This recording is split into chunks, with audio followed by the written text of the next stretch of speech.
we are at La Raza Mural. Roger, can you tell us a little bit more about your involvement with this mural and a little bit more of its history? Absolutely.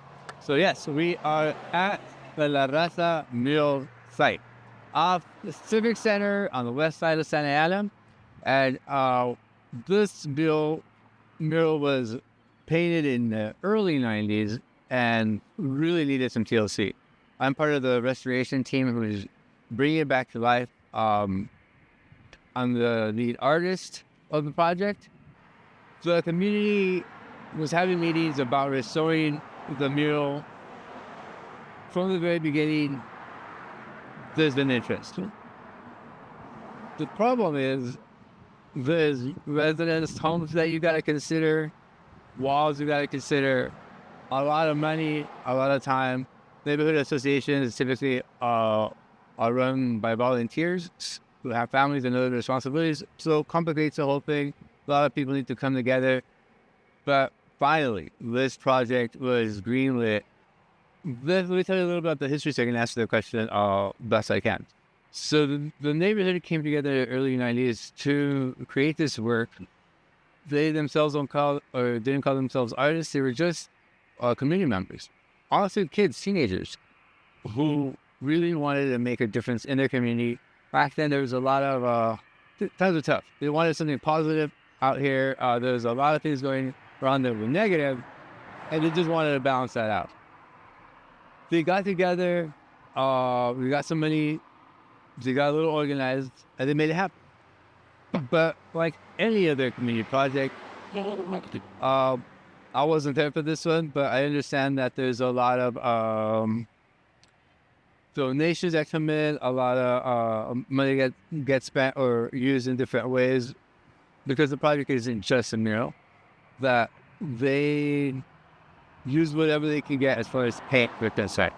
Now, again, I wasn't there. These are just stories that they were told. But then when I come to the wall, I can see it for myself. So there's a lot of love for these murals. That's why I believe they're still standing. There's a lot of heart in there, and there's a lot of effort.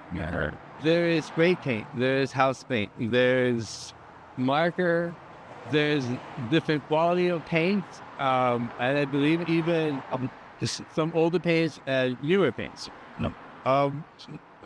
It's an interesting project to be a part of when you're talking about the technical side of it, because it's the same process that we always do, but like any project, everything is different. The surface on this is really, or the paint is really chipping away.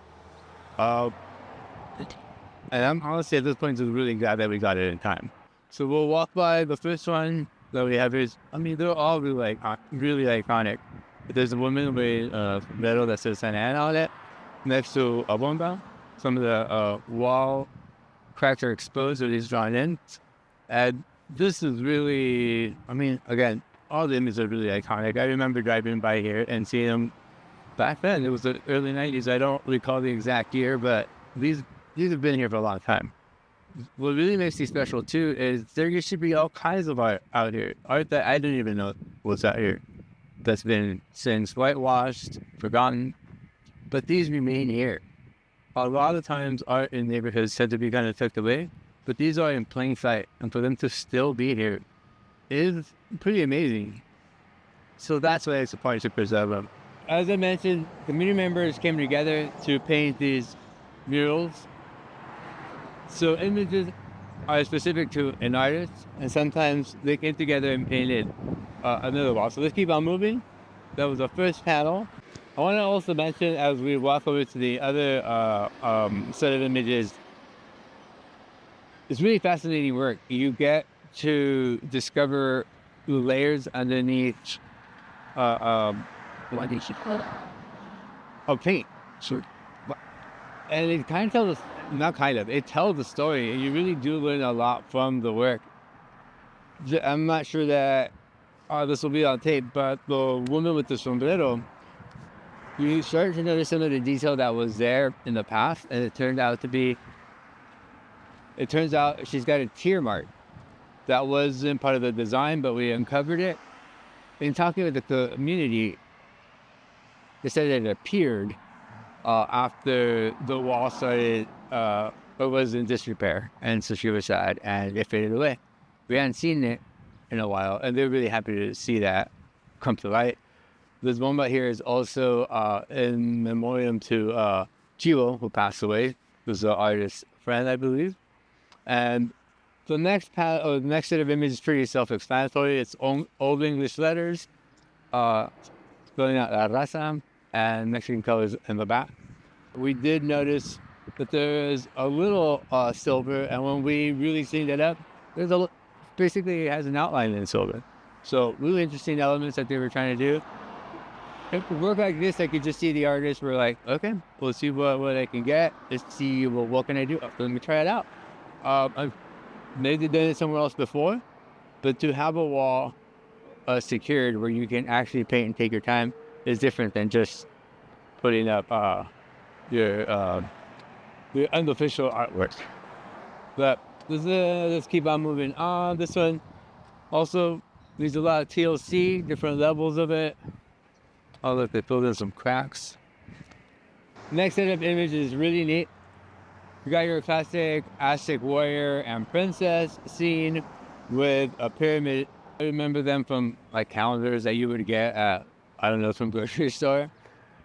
I think it's really cool that they interpreted those images, but what was really awesome was to uncover both the sun and the pyramid. They unfortunately were buffed out, meaning they were this color, and all you could really see is the Aztec warrior and princess and a lot of graffiti. We brought back the sun, we brought back the pyramid, and as I was mentioning in the La Raza image, that pyramid is spray painted outline in gold. It's so interesting again. I could really think of the thought process as an artist, like what paint can we get, what can we do to decorate it or make it a little bit more decorative. They have they're on the right track. It was really fun to discover these small details of the piece because it's like kind of like archaeology, really. I don't know. It's a lot of fun. I really do dig it. It's my favorite part of the job.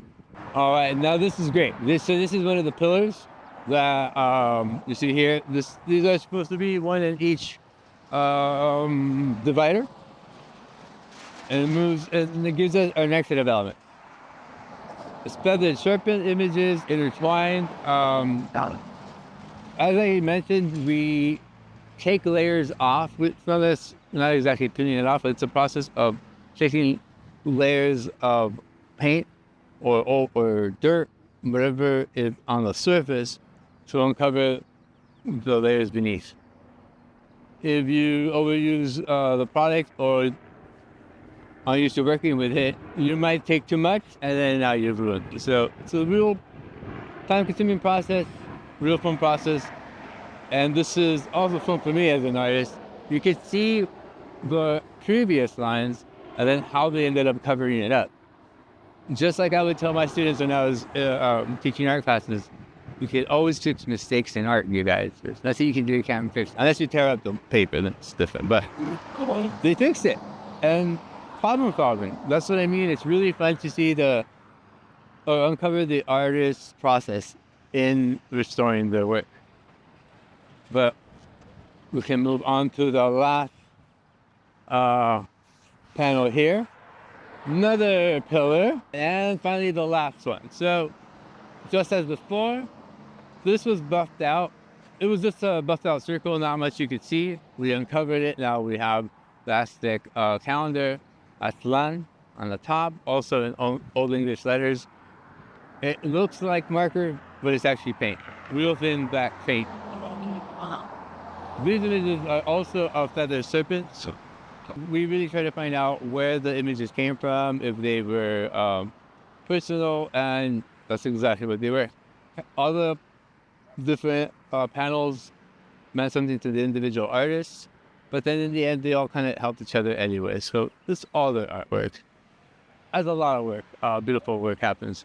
One thing I haven't mentioned that I don't want to point out is all along the bottom of this whole mural, if you haven't already seen, is really worn out. What was happening is the top of the wall was exposed, so water seeps in there, ruining the foundation. We don't know what's on the other side either. You stand at a certain angle, you can see where it's kind of warped a little and lean. Also, all these are things that the city is trying to correct. The foundation, the leaning of the wall. Projects take time, especially something like this. And we're gonna do it right, or we wanna do it right, so that's why it's a slow process. We look forward to having this ready for sure by the end of May. But there's a lot of artwork happening here in Artesia Pillar, down the street with Marina, over at Civic Center and Artesia Park. And you gotta mention Fremont too. So there's a lot of art out here in Santa Ana, and I'm just happy to be able to bring some of the art that we had, restore it, preserve it, make some of my own, and just inspire others to do the same. A question I wanted to ask that I should have asked in the beginning was, what's the difference between restoring something, like restoring a mural, and painting over a mural? Yes, there is a difference between restoring or really just adding to the work. Restoration is going to go back to what was there before. You're not going to add anymore. You're not going to change anything. You got to keep it as close to what it used to be. It's important for me as an artist and someone who restores work to do it right. I mean, just take all the necessary steps. And that means reaching out to the community, taking time with the work that you're going to be working with. When I talk about restoration, I also like to add preservation, because you take so long to do something, you got to finish the job. Make sure you take the time to also protect it so that the original work, your work, can be enjoyed by everyone for a lot longer. I would never go over someone else's work unless that was the whole point, right? I know in graffiti, that's what you do. You're going to go over someone else, it just better be better. And then you better do something to kind of cover it. And it's a back and forth.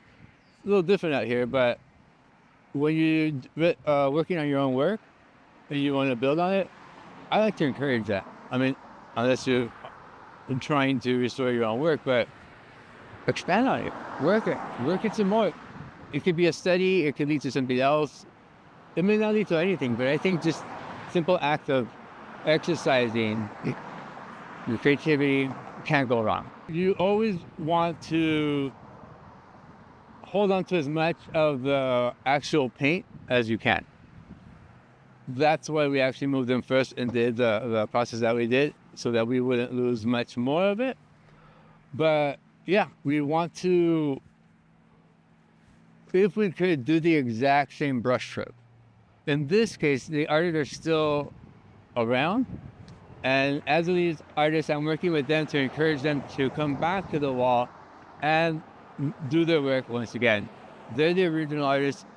They want to be a part of the project, but at first they really didn't know if that's something they would want to do. The answer I would get was, I'm not an artist. I'm sure you can do a better job, but it's not my work. Now, they can't do anything that I can't help fix or guide them through. That's one of the roles that I have with this project too. But yeah, you got to recreate the work as close to the original, as close to the original. One thing that always changes, though, especially with older work and some of the other restorations that I've done, is the technology or the available products of back then. Or I mean, there's just been significant advances and much better products that sometimes we're not going to use just plain old house paint. So that's where the differences come in. We're going to use materials that actually quality mural paint.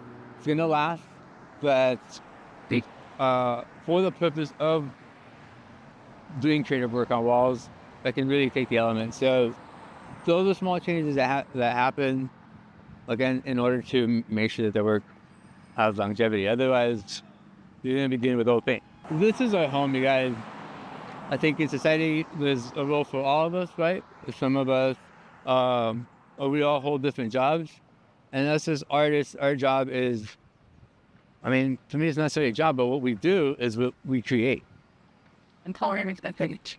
The reason I paint murals, the reason I paint live, the reason I speak about my art is because you can create it for yourself, but why be so selfish? Inspire others, share it with others. That's how you inspire others. Not everyone is an artist. I'm not trying to inspire artists, although I do. Just like I'm not trying to inspire children, although I do. I just inspire people, not only in the arts, but for instance, you can inspire somebody to think outside the box in their industry. We're the ones that provide that to society. That's our role. So if you're an artist out there, keep on creating.